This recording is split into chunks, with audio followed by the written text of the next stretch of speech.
Bonjour à tous et merci de nous suivre pour ce flash d'information sous la tutelle du ministère des Transports. L'Office de sécurité routière, l'OSER, continue sa campagne de sensibilisation sur la sécurité routière. Hier jeudi, les agents de l'OSER ont investi les routes d'Anyama pour procéder au contrôle des véhicules personnels de transport ainsi que de certains engins roulants.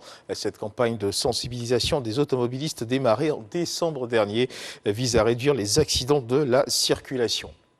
Parlant à présent de santé, la campagne de vaccination contre la Covid-19 bat son plein avec déjà plus de 7 millions de doses administrées. Le ministre de la Santé met toutes les chances de son côté pour sensibiliser et inciter les populations à se faire vacciner. À cet effet, les habitants de la grande commune de Yopougon pourront se faire vacciner dans le tout nouveau vaccinodrome installé récemment au stade de la BAE. L'inauguration, rappelons-le, a eu lieu en présence du ministre de la Santé, Pierre Demba. Et on continue de parler de santé dans ce flash d'information. La première greffe de foie, rappelons-le, s'est tenue le lundi 27 décembre 2021 à Abidjan. Une greffe de foie réalisée avec le concours d'experts égyptiens.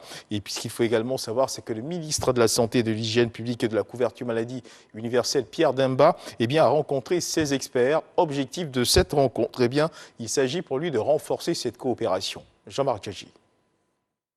Le ministre Pierre Demba en séance de travail avec le professeur Amr Abdelal. À la tête d'une délégation de 7 experts égyptiens, ce chirurgien hépatobiliaire est l'acteur de la première transplantation hépatique réalisée en Côte d'Ivoire. Intervenu à l'Institut de cardiologie d'Abidjan, cette opération chirurgicale a duré 12 heures sur un patient âgé de 60 ans. La transplantation hépatique consiste à remplacer le foie d'un malade, un foie qui est malade, par un foie qui est sain. C'est donc cette intervention qui a été réalisée et je peux vous dire que c'est la plus complexe des transplantations d'organes dont le professeur Abdelal ici a une très grosse expérience. La transplantation hépatique est indiquée chez les patients atteints de cirrhose, de cancer du foie et de l'hépatite virale B, une maladie qui touche 12% de la population ivoirienne. Mais la greffe de foie répond à certains critères. On fait une évaluation pour savoir si en faisant la transplantation à la personne, elle peut en bénéficier. Parce que si par exemple la personne, en dehors de sa maladie du foie, a une maladie cardiaque, ce n'est pas très facile. Ça c'est côté receveur. Mais côté donneur, il faut que la personne remplisse certains critères.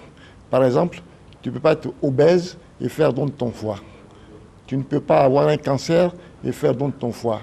Tu ne peux pas ne pas être parenté premier degré avec le receveur et donner le foie. Le ministre de la Santé, de l'Hygiène publique et de la couverture maladie universelle a réitéré le soutien du gouvernement à ce projet. Notre souhait, c'est qu'à partir de ce qui vient d'être fait, qu'on puisse l'étendre, poursuivre pour prendre d'autres malades et pourquoi pas étendre à d'autres pathologies.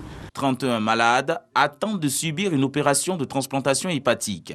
Cette première greffe de foie en Côte d'Ivoire intervient dans le cadre de la coopération Sud-Sud avec l'appui de l'Organisation mondiale de la santé. Et dans l'actualité internationale, la 33e Coupe d'Afrique des Nations, la CAN, commencera donc le dimanche 9 janvier au Cameroun. 4 semaines de compétition, 24 équipes africaines, des journalistes et des officiels du monde entier. La compétition intervient dans un contexte socio-économique difficile pour une grande partie des citoyens, selon le docteur Hilaire Kamga, porte-parole de la plateforme de la société civile pour la démocratie au Cameroun. Interrogé par nos confrères de RFI, selon lui, les prix des produits de première nécessité auraient flambé sur les marchés, des difficultés de la vie quotidienne auxquelles s'ajoute un climat politique quelque peu tendu avec plusieurs arrestations de membres du mouvement pour la renaissance du Cameroun, parti de l'opposant Maurice Kamto, arrivé officiellement deuxième à la présidentielle de 2018. Et puis en Érythrée, 3 réfugiés érythréens dont 2 enfants ont été tués dans une frappe aérienne dans la région en guerre du Tigré en Éthiopie. C'est ce qu'a indiqué le Haut-Commissariat de l'ONU pour les réfugiés. La frappe aurait touché le camp de réfugiés de Maïhaïni dans le nord de l'Éthiopie. Et on termine avec cette information. En Haïti, les gangs continuent de semer le deuil. Hier, des journalistes haïtiens étaient en reportage dans une zone contrôlée par des bandes armées. Ils ont été tués au cours de leur reportage. Les 2 journalistes donc travaillaient sur un sujet qui porte sur le climat sécuritaire dans une zone située en hauteur de Port-au-Prince. La zone plutôt rurale est devenue le théâtre d'affrontements des bandes armées ces dernières semaines. C'est sur cette information que se referment les pages de ce Flash Info. Je vous retrouve à 13h pour le journal.